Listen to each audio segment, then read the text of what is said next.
দর্শক বন্ধুকে এত কষ্ট করে মধ্যরাতে আমাদেরকে ওয়েলকাম করার জন্য, এবং ধন্যবাদ জানাচ্ছি আমাদের প্রেসিডেন্ট এবং আমাদের কিরণ ম্যাডাম এত কষ্ট করে আমাদেরকে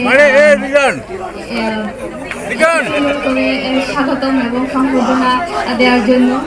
আমি বিশেষ করে ধন্যবাদ জানাবো আমাদের প্রেসিডেন্টকে, আমাদের যা সুযোগ সুবিধা লাগে উনি আমাদেরকে ওভাবেই দিচ্ছেন এবং ভবিষ্যতেও দিয়ে যাবেন।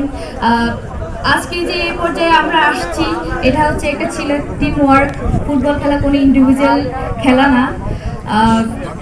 আমরা জানি, আমরা বাংলাদেশের মেয়েরা জানি কিভাবে কঠিন পরিস্থিতি ফাইট করতে হয়। তা আপনারা আমাদের উপর বিশ্বাস রাখবেন, আমরা আপনাদেরকে নিরাশ করব না। আমরা শুধু এশিয়া না, আমরা বিশ্ব মঞ্চে বাংলাদেশকে নিয়ে যেতে